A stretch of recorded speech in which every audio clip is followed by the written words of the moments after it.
This is a Film Stories original podcast.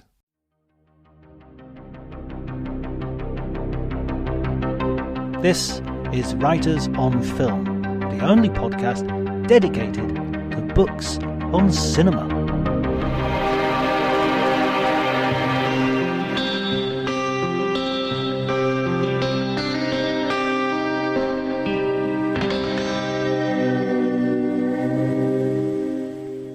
Hello everybody and welcome to Writers on Film. My name is John Bleasdale. I'm a writer and film critic, and today it is my honor to be talking to Jonathan Rosenbaum, who is a legend amongst film critics. He is an author of several books, the latest of which is a collection of conversations with the Iranian critic and curator Ehsan Khoshbakht. So first of all, I wanted to ask how this book came about. The way it came about basically was that Paul Cronenist translated an interview, a book-length interview with Michel Simon that had appeared in French already. Then I heard that he wanted to make it a series of book-length interviews with film critics, and he invited me to do one, and I agreed. And then I thought of asking Ehsan to be the one to interview me, actually. And once Ehsan agreed, then we were in business. And you know Ehsan from a long time ago? Yes. Well, I mean, when I was writing for the Chicago Reader, I used to get these emails right after some, a review of mine had, been posted online. He would email me from Iran, first of all, correcting all of the typos that he spotted, and also sending me better illustrations for the pieces than had been posted. So it kind of was amazing to me. So, I mean, he became my closest and most, resourceful reader in a way. So that's how we first became friends. After he had left Iran and had moved to London, I mean, we got to, I had suggested at one point that he attend the Il Cinema Retrovato in Bologna, which is the biggest film event of every year that I attend. And within a year from the time that he first went to Bologna for this event, he joined the staff. So it was very quick, actually. And now he's the artistic director, right? Well, I guess he qualifies as co-director. The main director is Jean-Luc, who's the director of the festival. But I guess you could say he's second in command. I don't know. I believe that's the way it works. Yeah, I've met Ehsan at Bologna and also Locarno, where he has been doing the retrospective there, I think, for 2 years. Yes, and I wrote something for his catalog. When he was doing Columbia Pictures, I wrote about some André de Toth films, mainly westerns, that he did at Columbia. It was a fascinating retrospective. That one of the things I love about Locarno are the retrospectives. I think they're very much the highlight of that film festival. He's picked figures that I would say are not exactly fashionable, but sort of like have been neglected. So I mean, it's been kind of interesting that way. I think what's fascinating about the book is the way that, in the sense, it's an autobiography, but it also mirrors one of your most famous books as well, because there's a series of conversations. It reminded me very much of This Is Orson Welles, the collection of conversations between Orson Welles and Peter Bogdanovich, which you sort of put together. Obviously, in this case, you are one of the conversants. Yes, I mean, of course, to be fair, This Is Orson Welles was already, to a large extent, pre-edited by, I think even more by Welles than by Bogdanovich, because I had, when I was sent the existing manuscript, it was, sometimes numerous drafts of the same pages, but it was like Welles had rewritten them and often rewritten what Bogdanovich was supposed to have said as well as what he said. So in fact, when there was a piece that appeared in Esquire in response to Pauline Kael called The Caine Mutiny that was signed by Peter Bogdanovich, one of the first things I learned about after I met Oya Kadar at Rotterdam, when I said, when you see Peter, tell him I really like this, this piece. And she said, but or that was written by Orson, not by Peter, actually. So, I mean, part of what's really impressive about that piece is it's how good it is as an impersonation of Peter. And in fact, when people claim that Wells couldn't write, it seems to me that his skill, and I mean, to me, anybody who reads The Big Brass Ring, which I had published, a script of Wells that he wasn't able to realize, I think it proves he was a great writer. But I think the fact that he was able to imitate Bogdanovich so well is another sign of how good he was as a writer. Yeah, and just the fact that he's such a great storyteller, but at the same time he would go back and edit his own comments and his own copy so that it would be, that to me sounds like a writer. Yeah, yeah. And actually, I mean, I have to say that I've used, had, sort of like exchanges with other writers on several of my books. I mean, and, the afterword and the appendix of Midnight Movies is a dialogue between Jim Hoberman and myself. And then a book I did with Mernasai Vafa and Abbas Kiarostami. There's a lot of exchanges, not just interviews that we both had with Kiarostami, but dialogues between us about the films also. So it's a kind of methodology I've had for some time. And then there's also a book that I co-edited with Bill Crone, which appeared in Italian in France, but has not appeared in English, about Joe Dante and Roger Corman and so on. That actually also has a lot of interviews in it. It's interesting, that dialogue as a form, as you say, as a methodology for sort of thinking, because as I was reading through the book, there seemed to be a repeated theme of you getting into groups and having dialogues, and how the community around you would help you or hinder you in terms of developing your own thought and your own writing and your own approach to film. Yeah, no, I think that's true. And in fact, I mean, one rule I've made for myself is that every time I'm invited to do an audio commentary on a DVD, I've insisted that it be a dialogue and not a monologue. I mean, there's only one single audio commentary I've done just because I couldn't come up with anyone else, and that was when I was asked to do an audio commentary on The Turin Horse, Bela Tarr's film. And even there, I couldn't fill up the entire, film. It was like I talked for the first 45 minutes, but generally, I hate the idea of, I mean, one of the things that sort of poisons the whole atmosphere of film criticism to a certain extent is the whole notion of professionalism, which I think is a kind of a bogus idea. I mean, it seems to me some of the very best film critics in the world are not considered professionals, and many who are considered professionals aren't very good critics or don't know much about film. So the whole thing is kind of dubious. It's all about, I mean, and professionalism is based on, like whether people get paid and how much they get paid. And, it's the whole thing is kind of a boondoggle, I think. So, but I think at the same time, I see film criticism as a social activity.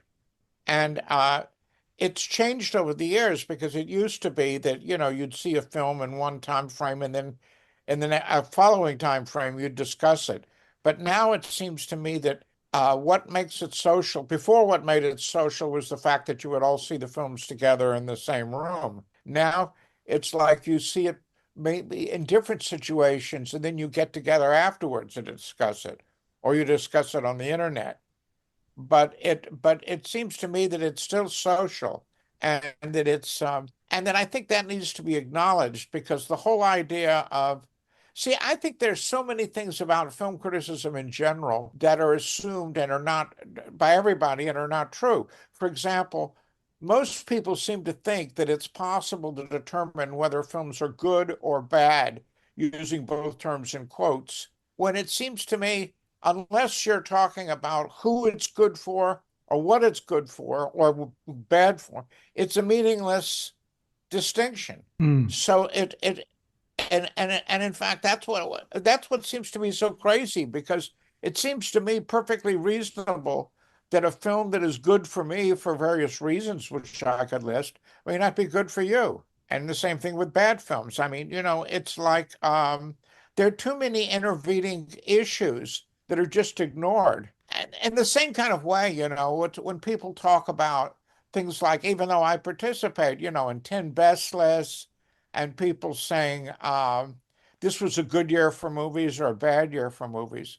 That's the most ridiculous thing I ever heard of, unless you've seen all the movies made in the world and been able to evaluate all of them. You can't even say that, it's like, it's ridiculous. And yet the arrogance of that is just partly a reflection of American, or the arrogance of large countries, it's like over small ones, that people think America equals the world. And that if you're not American, it either means you either want to be American or you hate America. But it's sort of like, it's not even considered a possibility that you might be non-American and not even have a position about America. It's sort of like America controls so many discourses that it even controls the discourses of what films are important. I mean, think of like the Academy Awards and all the great films that don't even get considered for the Academy Award. Absolutely. I mean, the last great film I saw, which is Rob Tregenza's most, recent feature, The Fishing Place. It would be ridiculous to even imagine that it would ever get nominated for an Oscar. But it's still a film that's much better, to my mind, than any films that got Oscars this year, So the whole thing is kind of like, we haven't been able to distinguish in film criticism very readily between what's criticism and what's advertising. And that's for the convenience of the film industry. It's because the film industry polices criticism in a certain way. I definitely feel that there are publicists breathing down your neck about things, and even editorially, you can't write on something unless there's a so-called peg in terms of a release or something that if a film has been, I mean, I love the bit in the book where it talks about you working for the Reader, and you could review something as long as it was in a cinema in Chicago. So you could review Pretty Woman weeks and weeks after it had been released because it was still in a cinema somewhere in Chicago. So it gave you some freedom to months. It was half a year after it was released I didn't take advantage of it as much as I could have, but you see, I think that one of the important things about this new book that makes it a landmark for me is that I've recently decided that it's a mistake for me to be involved with academic presses, because for several reasons. First of all, I've been exploited by film academia literally every time I've taught at an academic institution, at least in the U.S.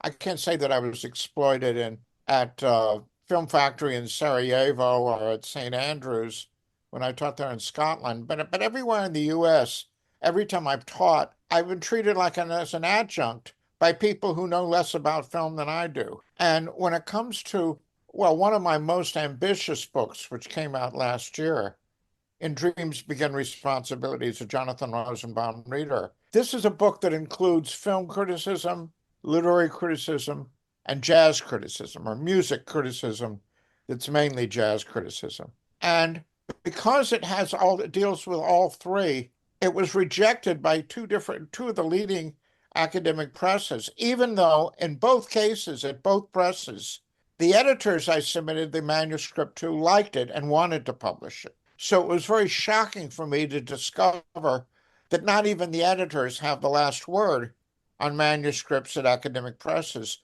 The publicists have the last word, which to me, that becomes such a boondoggle that if they get any sort of like state grants, they shouldn't. Because, why should they be getting state grants if what their purpose is in publishing books is to make money? It's like, so anyway, because of those experiences, and also in the case of University of California Press, they let me believe that they were going to be publishing the book for 3 or 4 months before they told me they weren't doing it, which I think is just outrageous, terrible behavior. And in fact, it wasn't true with this interview book, but I have a book coming out in May called Camera Movements That Confound Us. And this was a book that was commissioned by an academic press, but they asked for it. I was encouraged to make it experimental in its methodology.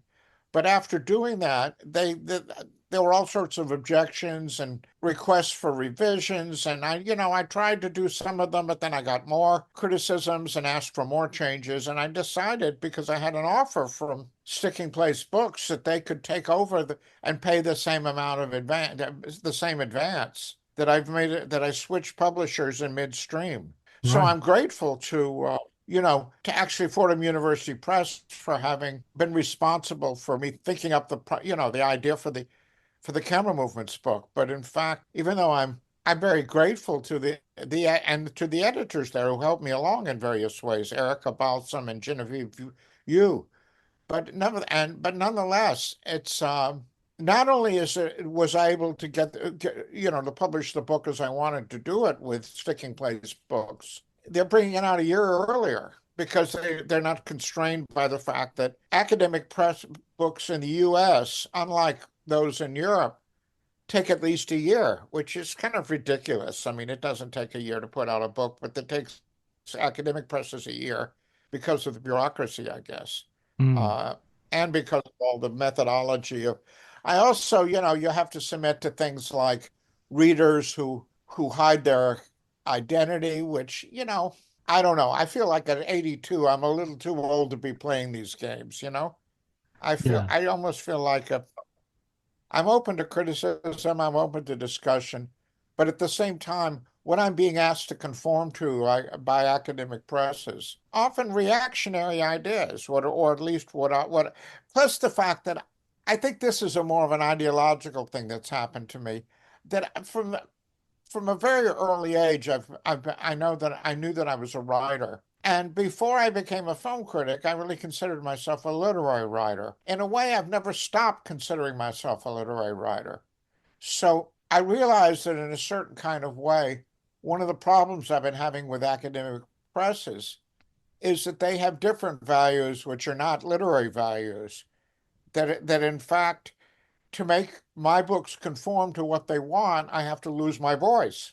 So it's like, so there's all the more reason why I'm happy to have switched publishers to Sticking Place Books. I think that's really interesting. I also come from a literature point of view. I did my postgrad in Shelley and Romantic poetry. So in my case, you see, when I was in graduate school, which was really, in a way, I was draft dodging because it was during the war in Vietnam and I didn't want to be drafted. And I came from a state, Alabama, fortunately, where there's so many enlistments that I wasn't in as much danger about being drafted as I would have been, if I'd been born in New York, like my mother was, for Right. example, or whatever. But then uh, it wasn't even possible to get a degree in film criticism then, at least that I was aware of, because film studies were just getting started then. So I actually was in English and American Lit, and I did everything except my dissertation. And the reason why I didn't do my dissertation is I wanted it to be on film and literature. And I couldn't find anybody at the university that I was at, State University of New York at Stony Brook, who was willing to accept my idea of doing a dissertation that compared literature and film. So that's really why I didn't write a dissertation, because it's sort of like, so in a sense, my interests and the interests of film academia have always been at loggerheads from the very beginning. Yeah, I mean, it's interesting because I think in terms of the style, I mean, I'm very interested to hear what the experimental methodology was that you've gone for with this latest book. Well, I guess part of it was I've always been a believer in mimetic criticism, which is, in other words, that whatever filmmaker you're writing about, that there's something that's in the style of how you write about it that is influenced by what you're writing about.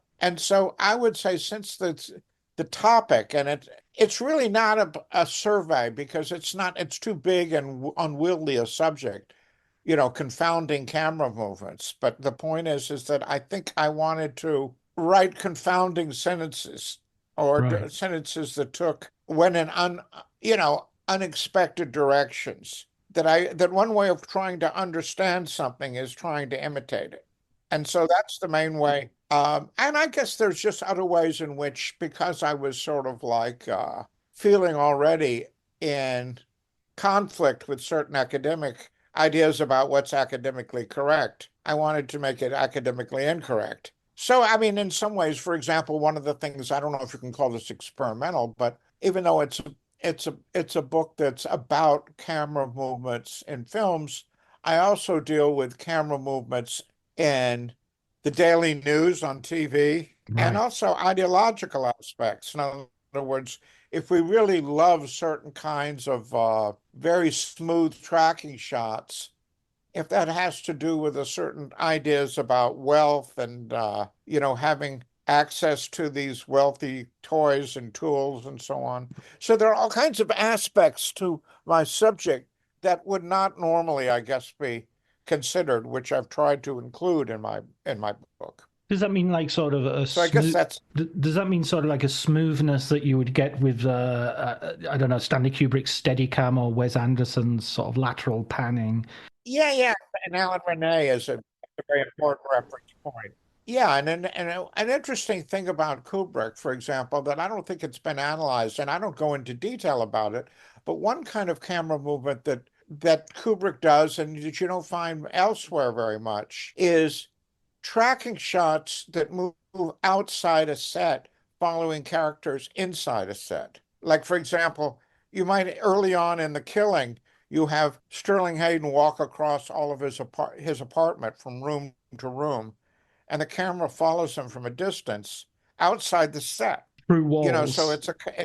yeah, that's right. So that's a kind of I think and that's what partly becomes, you could say, what's confounding in a way, because there's a paradox, a paradox which actually is at one token of the way that Kubrick can kind of keep his distance from his characters, even when he's following them very closely, because his camera can do things that his characters can't do, can move in ways that his characters can't, for example. Yeah, even the sort of the helicopter shot in The Shining following the car at the very beginning is a sort of like God's eye view that we need to stop people from imitating, because I've seen that shot now in every single horror movie that involves someone going into a forest. Yeah, yeah. No, I know there's a certain kind of way in which one of the things I try to explore in the camera movements book is camera movements that somehow have some relationship to, even if it's not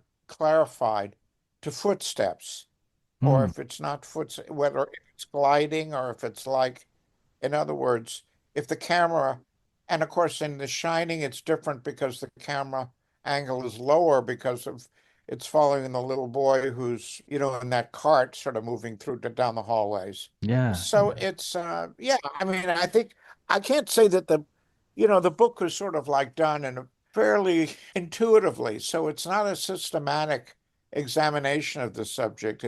I mean, I see it as a series of skirmishes into this topic Hmm. rather than as something that tries, to be definitive or exhaustive or anything like that. But it's experimental in the sense that I'm trying to see what writing can do and trying to come to terms with things that are confounding, and that's what interests me about them, like in films. I love the way a critic or a writer can come at something and not want to be confused, but be accept a degree of ambivalence or ambiguity, and they're not gonna.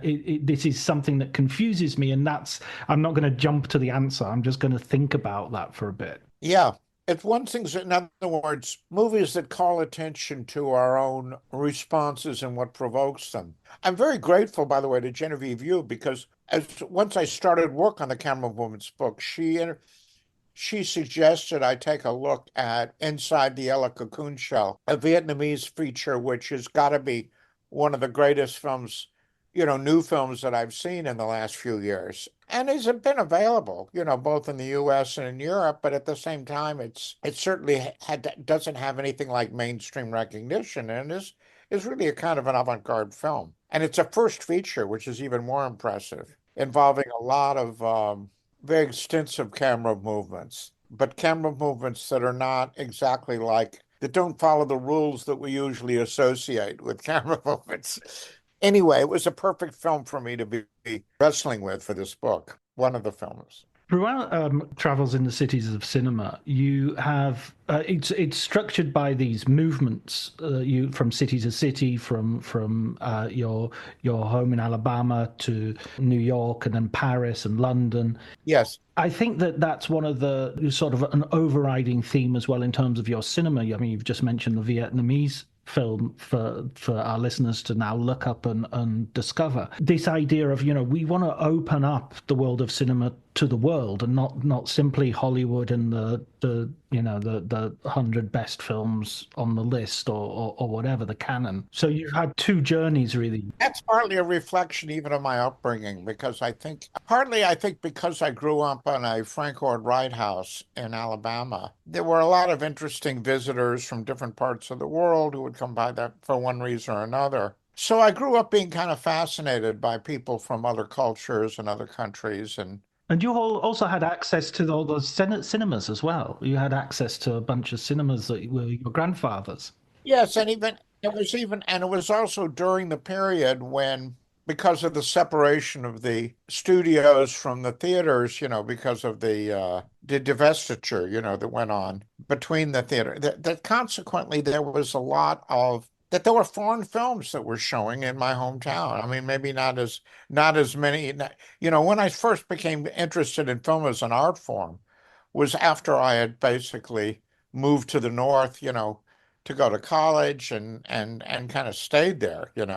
But at the same time, and it was also interesting that I find it fascinating that during the Cold War, and in particular the late 50s, early 60s, there was more openness to foreign points of view through cinema and through other things than there is today. I mean, it's shocking to me how, even though we have the resources of the internet, which, basically makes it possible for us to be in contact with people from all over the world. And in fact, one of the things that I like about my life is that, I have friends in Australia, I have more friends in Paris and London than I do in Chicago even, or in New York. In other words, my friends are kind of spread out around the world, but I'm in touch with them, and it's possible for me to be in touch with them on a more of a regular basis than I could, back in the 60s. And yet, this America is much more isolated. Of course, it's being isolated by our president right now from the rest of the world, quite brutally and disturbingly, of basically sort of like but I think that there's a kind of a mystery for me about why there was more awareness of the rest of the world. I think there's a general problem, though, about the biggest countries. And by the biggest countries, I'm thinking of, China, Russia, India, the US. It's sort of like they tend to see themselves as the whole world, in each of them. Consequently, they don't have much space left for what really is the rest of the world. So it's like it's a general problem, I think, that people don't admit to this in the U.S., but it seems to me that a lot of Americans assume that if you're not American, it either means that you want to be American, where there's this whole idea that everybody wants to become American, and we have to discourage them, or you hate America and you want to destroy it. But the idea that you could be not American and indifferent to America doesn't even come up. It's like everything relates to being American, whereas it seems like that everything that happens in the world is not necessarily American. So it seems to me that there's a kind of, I mean, I have a brother living in London, my youngest brother, and the only one actually, I grew up with three brothers, but only one is still alive. He thinks what's happening now is in some ways a good thing, because he thinks that America does a lot of damage in the world, and what Trump is doing now is making U.S. more isolated and more power and less powerful, and he thinks that's a good thing because it means it can do less damage, which which makes a certain amount of sense to me. I was thinking about what you were saying earlier about the looking at news camera movements and everything like that. When I was in China, when you have the introduction to the news, you have a sort of a globe turning around, and of course, growing up in England, the globe stops round about Great Britain. And now I live in Italy, the globe goes on a little bit further, and you get Italy. When I was in America, the globe goes round and it stops. And in China, I was watching the news, and the globe turned around and stopped with China in the middle, and you sort of think, oh wow, their globe doesn't seem to work. It's not going around to where to the center of the universe. And of course, as you were saying, the center of the universe is China. For China, it's the Middle Kingdom. Yeah. So I think that there's a kind of way in which, I don't know, I think that there's a disadvantage to coming from one of these large countries for that reason, because oddly enough, I mean, I've just mentioned this in something I'm writing now, that to be worldly as an American in a way means to be more provincial. I mean, as paradoxical as that sounds, if you're worldly as an American, it means that you're thinking of your home turf. And this is spelled out in a kind of even alarming way by Vance. I mean, when he says basically he basically has set up the rules for all of us that he wants us to abide by, which was that we first care about our family, then we care about our country, then we care about and only then after that can we care about other countries. But I mean, that doesn't describe my own life or situation or emotionally or practically at all. I mean, I consider Paris my home now, not Florence, Alabama. And thank God I have those priorities, because if I thought Florence, Alabama was my home, I would, as far as my professional profile existed, would be nowhere. I have absolutely no professional status, worth mentioning in my hometown. But then on the other hand, I'm known to a fair number of people in Paris and New York and so on. So it's like, it seems to me that there are kind of all sorts of existential ways in which we can transcend our nationality. But the belief of people like Vance is not only that we should not do that, but that we should almost be forbidden from doing that, which is crazy, because when we're really talking about most alibis for patriotism, it really become business. So in other words, what I'm supposed to be interested in is how much money billionaires make when they don't even need to make more money. It's sort of like you don't even know, somehow I thought if what Trump and Elon Musk was doing was in order to build beautiful things, it might be more forgivable. But it's almost like we want more money than we have so we can build more ugly things and create more ugly institutions. So then it becomes completely intolerable. Why should I be interested? That's why, in a way, you see, an Academy Awards is a perfect example of, sort of the boondoggle, it's advertising, and yet we're supposed to accept it as, some kind of objective judgment of what are the best movies. But it's an organization that's run by the film industry, just like the ratings are run by the film industry. So, and in fact, one of the big differences between the American Film Institute and, say, the British Film Institute is that the British Film Institute is interested in films from all over the world. The American Film Institute is only interested in Hollywood, not only just in American films. When they originally had their original list of the 100 greatest American films, not one cast of, no independent films.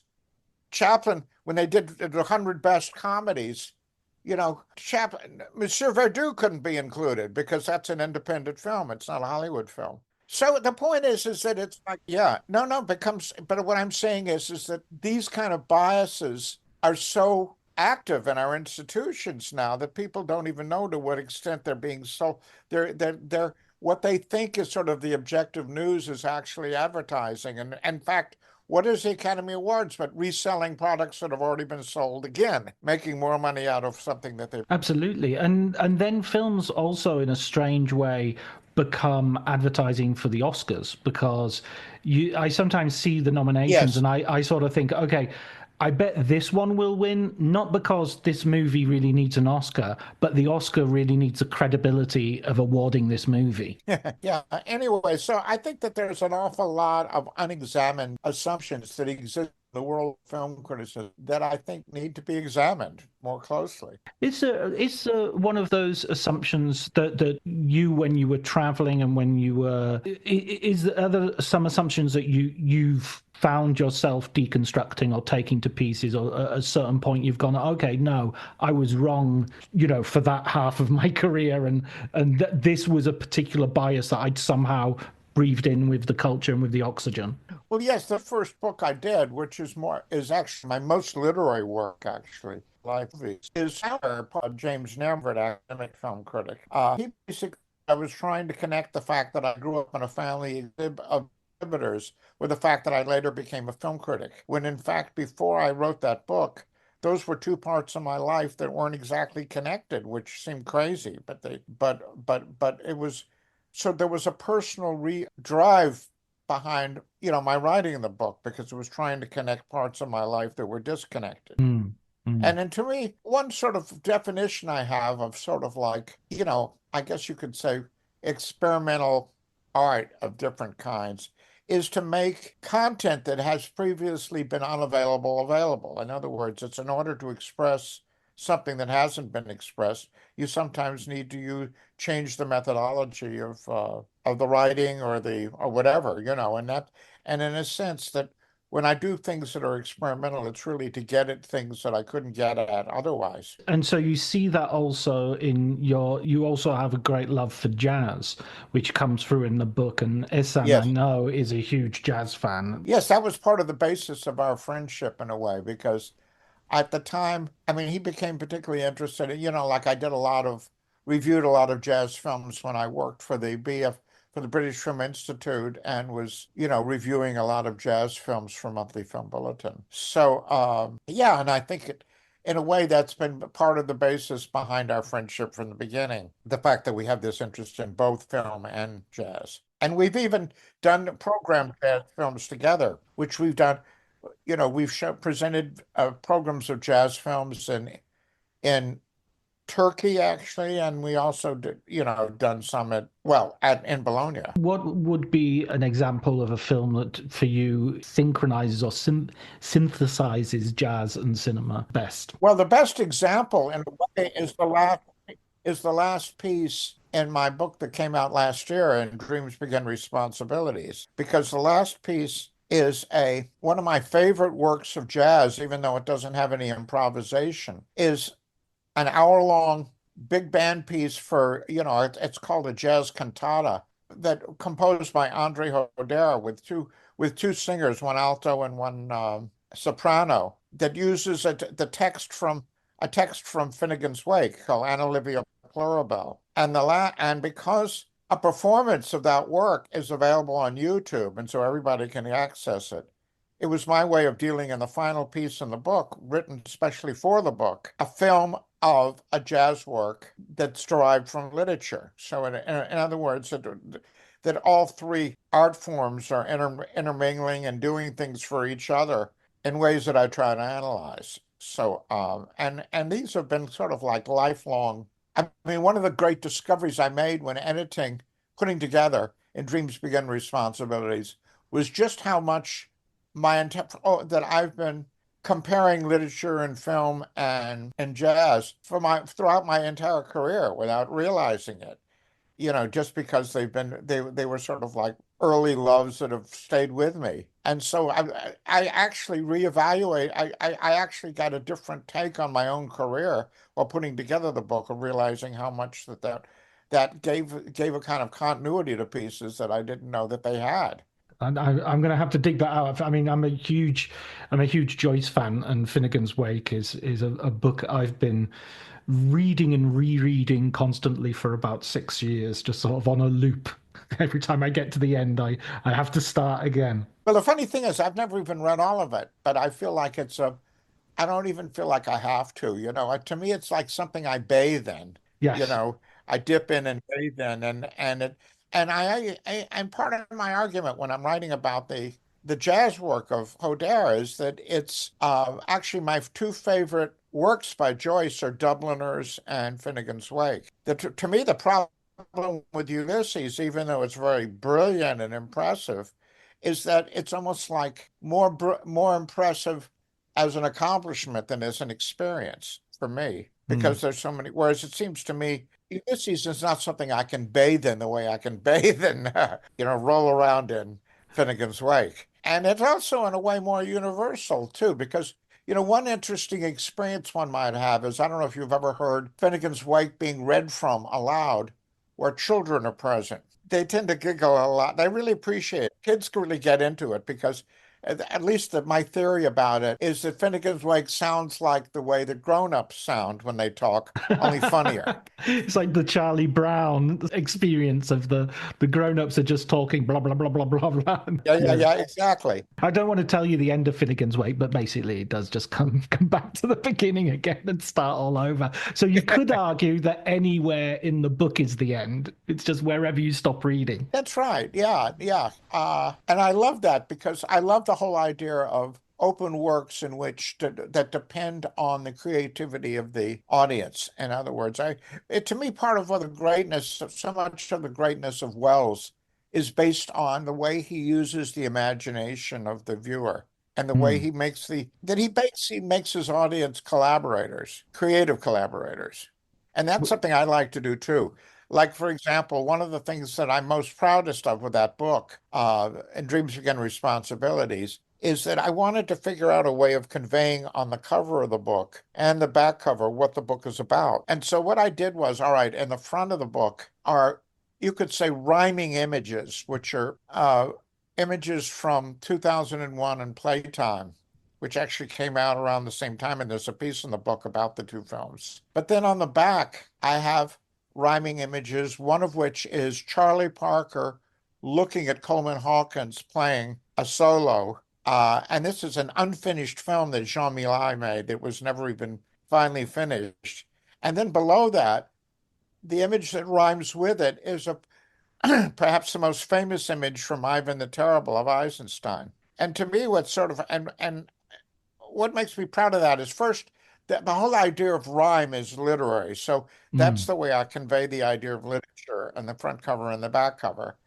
But then, of course, you have jazz because you have Charlie Parker, and then you have film because all four of the images are from films. So it's like, and so it was a way in which I somehow felt that I could convey that essence through those juxtapositions of, images. What would be some examples with Wells of him getting the viewer to participate for you? Well, okay. I mean, in the camera movements book that I write, for example, okay, I can think of two camera movements in Wells' work, which are very mysterious and very emotional, but we have to analyze why they're effective as the way they are.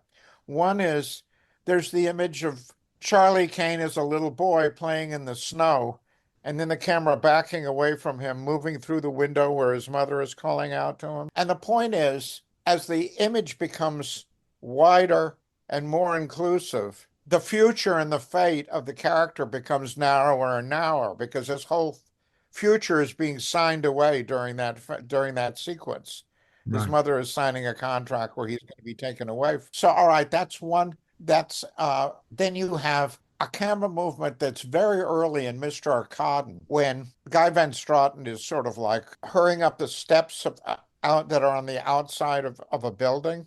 And while he's doing that, the camera is pulling away from him. It's moving backwards. So we don't know what, but the point is, what that conveys to me is a movement into the past, even though he's moving forward. What it conveys emotionally, because so much of the whole film is about delving into the past and sort of solving mysteries and so on. So it seems to me that those kind of, the point is that there are creative ways that we can deal with that, but we have to sort of like, both of those images require something from us. It's not simply they're not simply self-explanatory.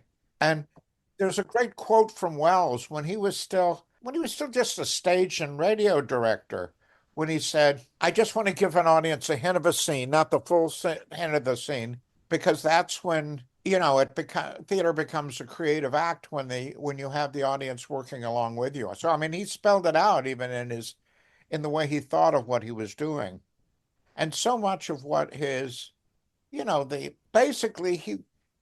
he felt his job was as a director was stimulating the imagination of the viewer in a Mm. certain way. And so I think it becomes almost logical that if you're doing part of the artist's work, then you become much more implicated in the work. Because you become more implicated, it's because I'm very much a believer is art is not a form of escape.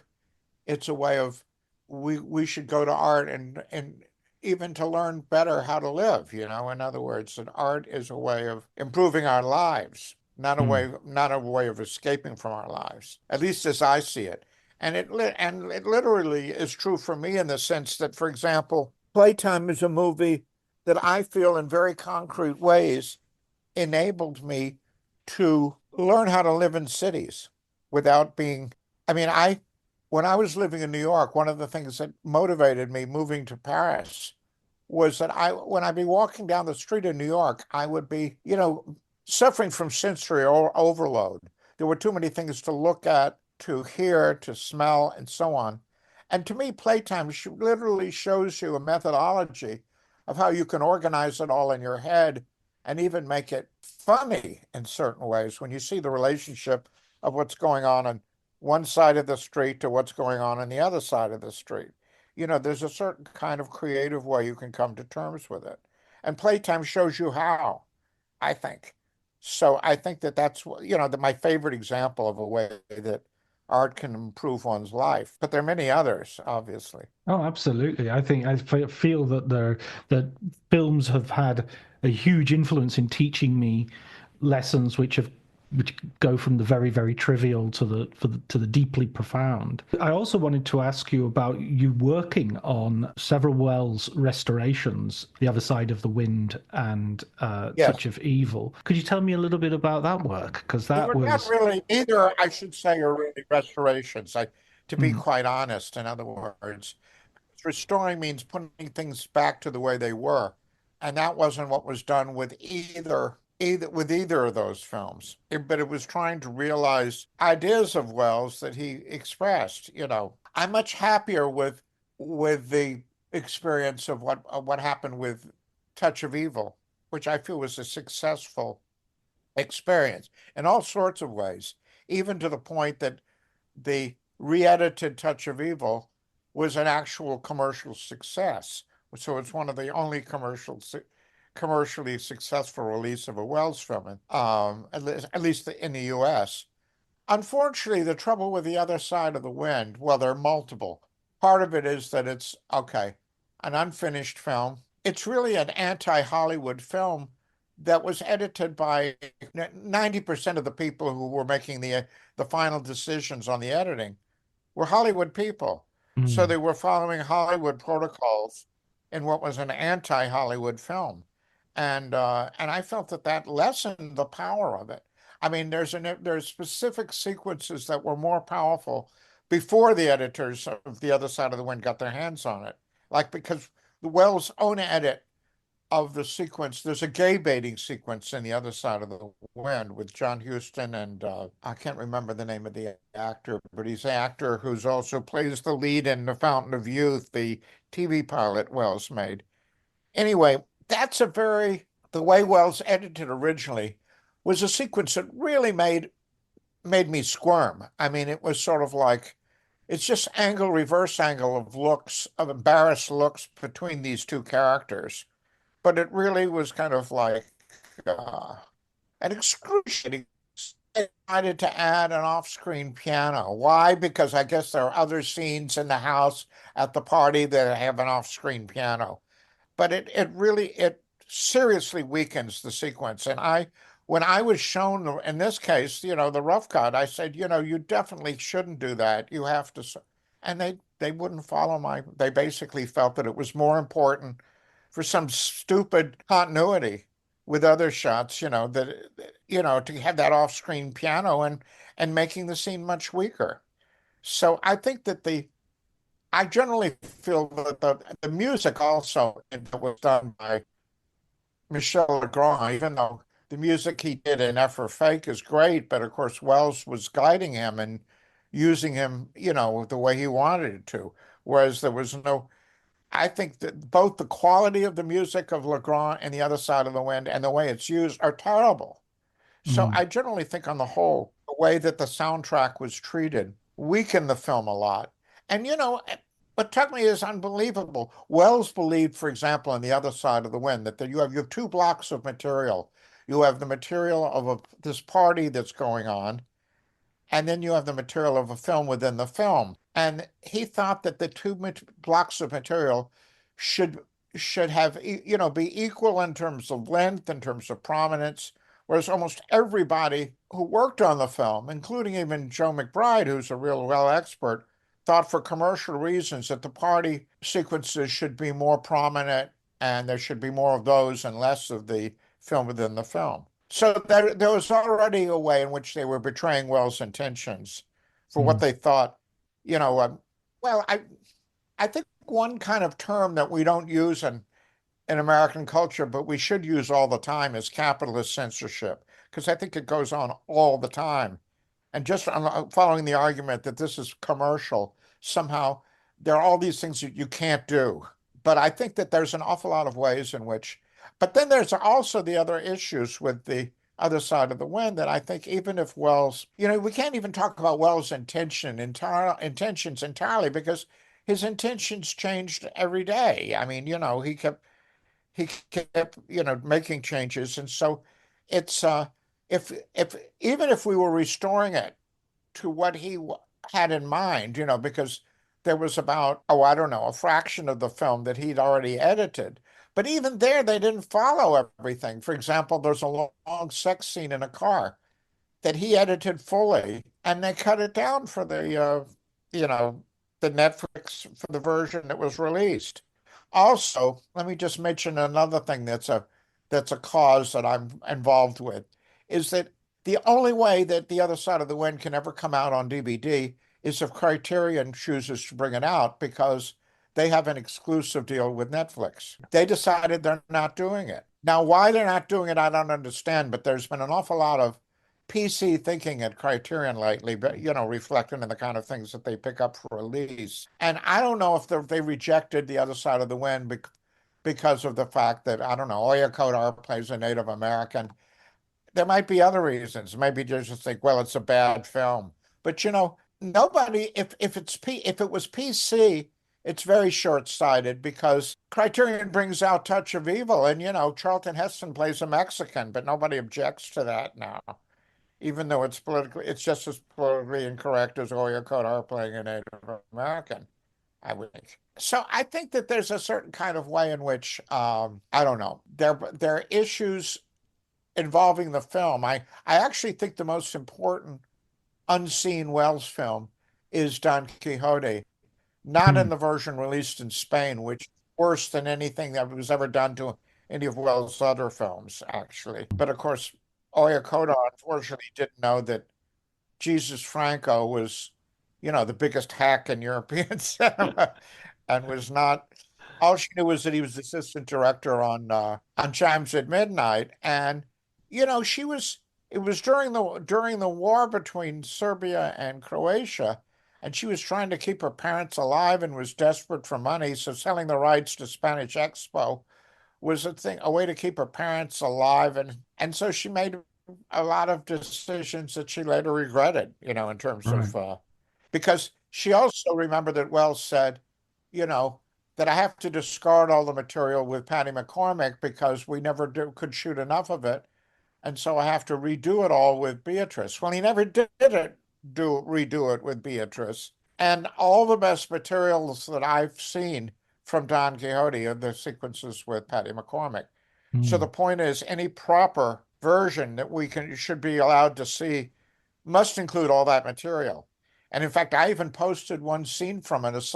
I've seen a silent sequence in a movie theater on YouTube where anybody can access it. It was originally on Italian TV, late night TV, when Ciro Giorgini posted it for some kind of late night TV show in Italy. Like Cosa Mai But that's anyway. Just because without asking anybody's permission, I just sort of like showed it on a cable show, and so it wound up on YouTube. I mean, there's so much Orson Welles that the deep is one that never got out, and The Merchant of Venice is another. There just seems, and there's also the dream that one day a magnificent Ambersons would turn up, and I mean, in a way, that's the Well, Holy we know Grail. the point is, I'm sad to say, yeah, except that I have to say, we know for a fact that Emerson's can't be found because there are even studio records of when they burnt their negatives. So, I mean, Mm. it's like, even people who sort of go off to Brazil and get money from institutions saying to search down, it's all a kind of fantasy. Not based on any kind of thing of reality because we know. And in fact, I even brought up the matter the one time I met Wells. I said, "Do you think there's any chance of finding the original cut?" He said, "No, no, no. I'm sure they burnt it all." So even I mean, I'm sure, and nobody suffered more because of its being burnt than he did. So I'm sure if he thought there was a slightest chance of it being retrieved, he would have retrieved it. What was I mean, you've had relationships and friendships with filmmakers throughout your career, Jean-Luc Godard, Jim Jarmusch, and you met Wells when you were in Paris and had a friendship with him. What was your Well, there wasn't a experiences? friendship. Well, so just one meal. That's all. Right, okay, yeah. Uh, I would, so I would be if I had lunch with Orson Welles, I would be saying we were blood brothers. well, I did say the first thing I said to him was that I was amazed that he invited me for lunch. And he said, "Well, it's because I didn't have time to answer your letter." But my being in his presence lasted for just an hour. But of course, I've got to spend a lot of time with Oya.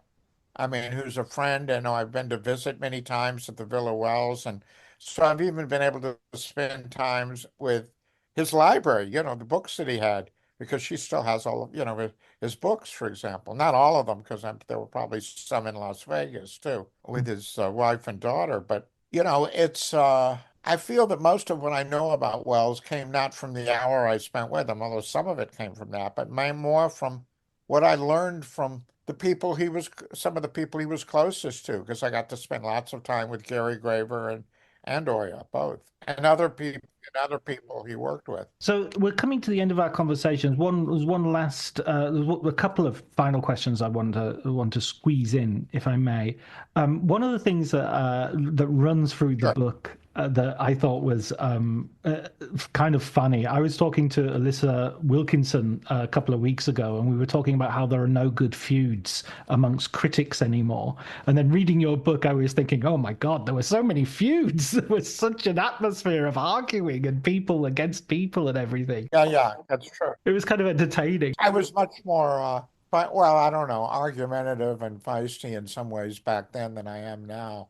But yeah, I mean, certainly was penalized for it. What I gradually took me a long time to discover, for example, in New York, was that if you were writing in New York, it was okay to write something where you're basically insulting or dismissing the entire European left, everybody on the European left. But if you attack one colleague in New York, they won't speak to you. That's it. It's You're like you get done. right out of town. So it's like there are different rules for these things. It's like, yeah, I mean, I don't know. The reader can be the best judge of who was right or who was wrong in some of these battles, but I would say it did limit my choices when I was living in New York. And I feel ambivalent about it because, I miss New York in a lot of ways, and I have many more friends there than I do in Chicago and so on. But being a film critic in New York was impossible, for me at least.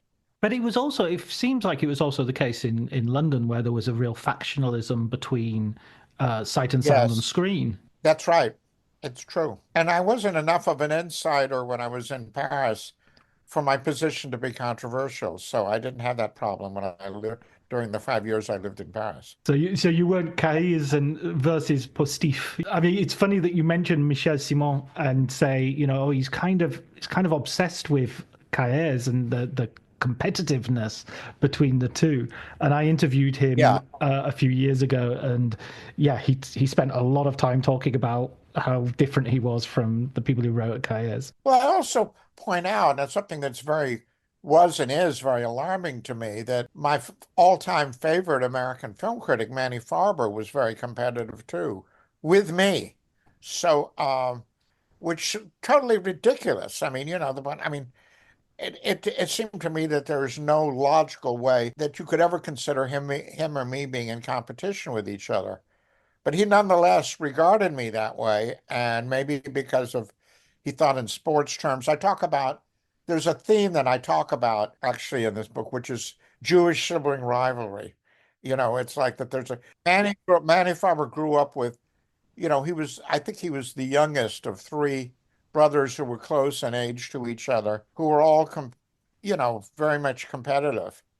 And I grew up in a similar household. It's like with brothers who were close to the same age, and we were. And, I became very close to one of my brothers who died just a couple of years ago, the one who was 2 years younger than me.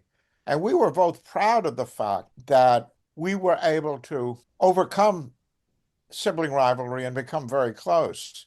That we actually managed to, because it was like consciously combating, because there are certain ways in which, competitive sibling rivalry is something that is usually, it seems to me, unconsciously encouraged by the parents, because it's usually fighting one another to get the attention of the parent or the approval of the parent and so on. Anyway, I think it's an issue that a lifelong issue that I've had, and I think it unfortunately it poisoned my relationship with Manny and prevented us from becoming good friends. What about the younger generation of film critics that you see around these days, that you that read these days? Are you? I mean, you mentioned that your former colleague David Kerr, you sort of say he's quite dispirited with the situation of film criticism, and you take a more optimistic point of view. Yes. Well, I think, for example, we just had very different lives, in relationship to criticism. See, I would point to two online film magazines that were both co-edited by Adrian Martin. First, Rouge, and then Lola Journal, as being more sophisticated in terms of as film magazines than anything that ever came out on paper before that. And I think I could also cite Trafic as being, even though as a quarterly, as a great, a really great film magazine that I was proud to be sort of a regular contributor to. And these are things that come after you know, Trafic comes after the so-called golden age of film criticism.